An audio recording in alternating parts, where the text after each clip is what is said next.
What's up, guys? We're at the back of the camper. We decided to make a video about this because we got into it yesterday afternoon, late afternoon, and came in this morning and just got to it. And then once the back wall was off, we went, oh crap, we probably ought to show you guys how to do this. So I'm gonna walk through some of the stuff. This looks incredibly intimidating. We've been doing this long enough now that it's not really that intimidating. Had a comment last night, holy cow, there's so many wires. So I wanted to go through what's going on at the back of the camper and understand why it looks like there's so many wires, but in reality, there's not. So anyway, we'll get into it. These are all speaker wires, and I'm actually missing two. There's two at the back here that are up on top already.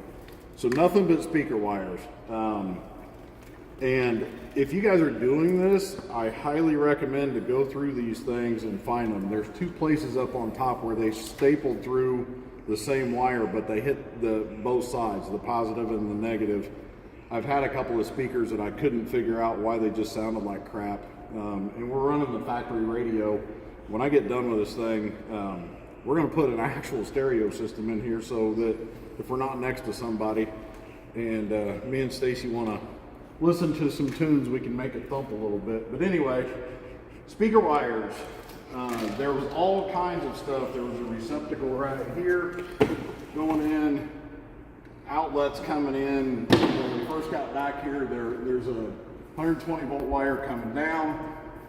It goes that way, and then it comes back, and then it jumps over here, does all this, comes through here, and then goes clear back up. Well, what they've done is they've taken power from the breaker box, they've run it up, they've come across, they've come down, they're shooting it that way to give us 110 volt in the dining room slide, and then they bring it back, they come across, they jump, come across, go up, and they go clear up to the front of the camper, and there's some outlets in the bedroom that we haven't wired anything yet, but the whole camper, which right now it's a 50 amp camper. I think when we're done, we're probably only going to need 30 because of all the AC changes and all that. But anyway, they've got 2/3 of this camper running on 110 volt circuit, which means it's all on 110 volt leg. So maybe they had both ACs. I haven't tested the circuits to figure out which leg has which, but it doesn't matter at this point. And then there's another, we've got two coax wires that came in. Those things they're insane, going everywhere. There's a constant 12 volt power source right here. This is the refrigerator 12 volt power source. The refrigerator 120 volt is in this same circuit also. So the refrigerator, the outlets in the dining room, the outlets at the back wall, and a couple of the outlets at the front of the camper were all on this one circuit. If you come around here, I've already cut all this out.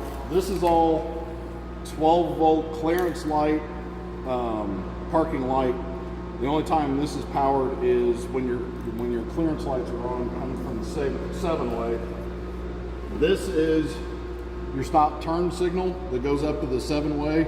There's actually a red wire over on the other side. Those tie into your tail lights that were back here. So your stop turn is right here. The rest of your 12 volt is down there. And then this is how they left our speaker wires. If you guys are getting crappy audio signal and you wonder what's going on, this is factory.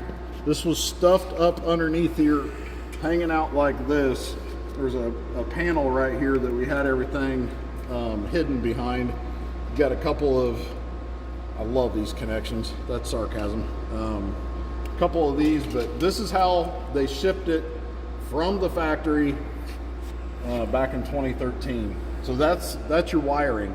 Once you figure out, this is all speaker stuff, it's all color coded, it's pretty straightforward. There's 210 volt circuits, everything ties in. There's just 210 volt circuits. There's two coax cable circuits. I haven't figured out exactly what they're doing yet, but I'm redoing the coax stuff also. So all of this will be up to to modern standards. That's what's going on with the wiring. It all punched through here, came down, punched across there, punched across the top in that corner, and punched basically all four corners. So you get into this thing, it's like, oh my God, what am I going to do? But when you get it undone, once you figure out you've got two circuits, this is the only circuit that was tied together. All we did was unplug that and it dropped right out. The speaker wires came out, no big deal. Your coax came out, the constant 12 volt came out, and we were done. This whole back wall comes out. The back wall is screwed up to the back of the back frame. So it's hanging out back here, and we're gonna hit pause here in just a second. We're gonna take this off, set it off to the side. We're gonna rebuild this whole thing. But it's all it's doing is it's held on by screws at the back, and it's keeping the camper from doing this. We're going to go back a little bit stronger, a little bit more rigid. It's got the two sheets of Luan, and then your little piece of fiberglass all sandwiched together, and that's your structure. So the structure holding the back of the camper from wiggling is a piece of interior Luan, a couple pieces of exterior, and a piece of fiberglass. The rest of it is the window and hopefully some of the insulation, so it all works together. And it does an okay job, I guess. Let's talk about wiring, we're done with wiring. Let's talk about water for a second. This really starts to show why it's so important to figure out your water and what you're doing with it. The ladder was right here, and if you look right here at where the water was coming from, there was some water right here, but it wasn't coming from up top, and it actually wasn't. I think it might have been leaking in this corner right here, but it looks more likely to me that there was some water coming in through these screws, because these are all rusted up, and it was hanging out. And the thing about this is, once you've got water inside, even if there's a teeny tiny little pinhole, it just keeps adding up. So this camper hasn't seen rain in 4 months. It's been parked inside in climate controlled, air conditioned. It's like 40% humidity and 70 degrees in here, and it's still wet. This is still wet right now. The insulation that was down here is still wet. So once water goes in, it doesn't leave. So all of this stuff, if you're using Dicor or silicone or whatever, if it moves on you even a little bit, once the water's there, it's done. So there's got to be a better solution. I think I've got one. We'll keep going on that. But when you're climbing up these ladders, this is a piece of 2x4. It's stapled, and it's stapled. The only thing holding this in is some glue from the face and two little staples on either side. I could take a pry bar and probably pull this thing loose right now, but this is your ladder contacts, 1, 2, one up at the top, and then one on the roof. That's gonna go away. If we get in back here, this is a joke. Come on around here. This was our fresh water connection. This side has been leaking from everything. We've got water coming in from up top, coming down. The clearance light was leaking. You can see all that mess. The fresh water intake, when we had the hose in, it would actually leak back and get into this. So the floor's gone. And we actually found, obviously these things are built from the ground up. So this is our bottom floor frame. There's a piece of 3/4 inch OSB that was sandwiched in here. They came in from the side and screwed this down, and then it goes up from there. So, excuse me. What they've got is this wall's already built. They set it down and then they screw it in from the side, so they're running it in. And that's what's holding all this. We took the screws out spent some time and punched the floor out right here up to where our water damage stops. And we're gonna section in a new floor, slide it into here, get it all right, move the styrofoam out of the way, screw it down, and then underneath, we're gonna, actually before we put the floor in, we're gonna put rigid styrofoam in instead of the fiberglass that has completely failed and compressed. Put rigid styrofoam in, put the floor in, screw all that together, and then on the bottom, you're not gonna be able to see this, but there's water coming in when you're driving. You can see that water comes in this direction. This is a piece of plastic that they put in, they screwed it up. Your waterproof starts right here at the top of it, and it stops right here. So there's no caulking, there's no sealant, there's no gasket. It just comes up here, it gets screwed up with this little piece of plastic, and then as you're driving down the road, your trailer, your truck, and everything, water's coming back here, and it's smacking this section right here. And again, water can start right here, and if it starts from the bottom, it's gonna go up. It just, once it's in forever. We're gonna take this piece of plastic off. We're gonna get all of this cleaned up in here. We've got cross members, we're gonna straighten all this up. And what we're gonna do is put a piece of plywood up here, and then in our waterproofing process on the exterior, we're gonna seal this whole thing in. We'll leave this, we'll put this back in place because we don't need stuff hanging out back here and banging around. But our waterproofing is going to be done by us and not a piece of reinforced plastic with no gasket or anything. So I'll keep sending videos on how to do this. Again, you guys, once you start unscrewing this stuff, if you've got enough experience and expertise to build a wall, you can build these things. It looks intimidating, but once you start working on it, you can figure it out. It's not that big a deal. We've got a mess here. I'm gonna hit pause. We're gonna move the wall out of the way, show you the construction that's in here, and then we're gonna get back to work. So hang on just a second. Go. Hey, we're back. I want to show you real quick, and then we're gonna hit pause again. Sorry for the choppy video, but we're just trying to get it all in. We're going to rebuild this. We're going to get rid of the crappy OS or Luon that was already here. And what we're going to do, we're going to put all of our styrofoam in. We're using 1.5 inch rigid. We're going to get all this in place. We're going to run styrofoam subfloor glue. It's foam glue. We're going to get all this in here so it seals it up and makes it airtight. We're filling all of these cavities with foam. We've actually got 1/4 inch tubing that hooks up to our foam gun.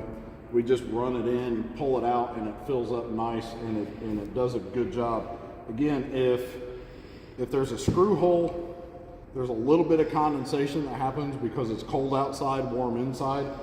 We'll get water in here. That just adds humidity to the system. And again, maybe it's overkill, I don't know, but it can't hurt, and it's our time that we're taking on this. I don't want this stuff to happen again, but anyway, the styrofoam's gonna be in, glue's gonna be in, and then we're gonna come around to the face. We're gonna use the same subfloor adhesive as what it is. We're gonna go through this whole thing and glue the crap out of it, and then lay the wall down on top of our Luon. This will all be straight. We're gonna clamp all of this together, press it down, put some weight on it, let it hang out, let the glue dry, and then this side will not be structural. It's just, I don't have to deal with screws or finish nails or anything like that. And then it'll be a nice flat surface that we can deal with. On this side, when the back wall is back on, the mini split condenser is going to hang out in the corner outside.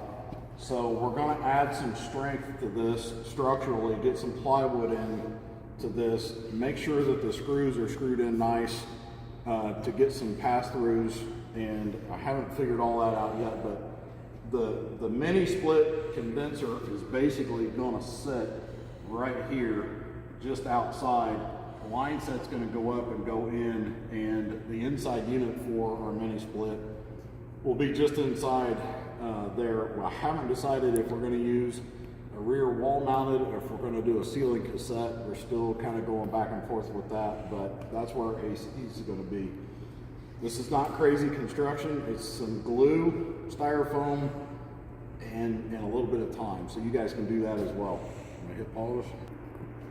All right, sorry about that. This is the last time we're gonna pause it for this video, but I wanted to get in here. This is the back of the frame. We didn't really know what it looked like, so what we did was we took our Sawzall demo blade, we went in, poked a hole, and just started pulling it. And as soon as you touch this stuff, if you've got any experience with a Sawzall, as soon as you touch this, you can feel it. It bounces. Pulled it up, opened up a little section, figured out where it's at, and now we're going to section this out. So there'll be a piece of 3/4 inch plywood that goes underneath here, comes back across here, and we can get it underneath the walls. So this will all be new flooring back here. This is our fresh water connection that goes down through into a holding tank. You can see the chloroplast from up top looking down. Some of the 12-volt wiring is hanging out here, and then there's this is brand new. They would call this R13. With it compressed the way it is because it's smashed underneath all of the floor joists. It doesn't, there's a lot of not insulation in here. We're going to go back with rigid. We're going to bring in some lumber and a little bit, and then waterproofing and everything. This is what they were relying on to waterproof the back, wrapped up the side. This is all going to get tied together. It'll make sense. We'll make another video of how we did it. This is our main power feed that goes in, just drops down into the middle of the frame. Isn't tied to anything. This is just sitting there hanging out. We're going to relocate our power. But this is what it looks like on deconstructed just about. I'll take a couple more pictures and get those posted up once we get this floor sectioned in, but that's going to take care of, there's terrible water damage right here. I literally took my pry bar and poked all the way through it, just dropped it down, and it fell through. We'll cut it. We're going to cut it right here. Later, Stacy wants to go camping, so this is going to be, we get it done until the end of summer, and this winter we're going to take the slides out and completely remodel the living quarters, but we'll do that when it's cold outside, and she's not wanting to go camping, and I want to go camping too, so it's not just her. But anyway, I think that covers everything. This is good aluminum framing. I'm happy to see this. We can get screwed into this, and this will all be structural. We can take all this back pretty easy, and I'm sure you guys can too. So if you've got any questions, ask in the video, and we'll just keep throwing these things up until hopefully we get this done. Thanks. Bye.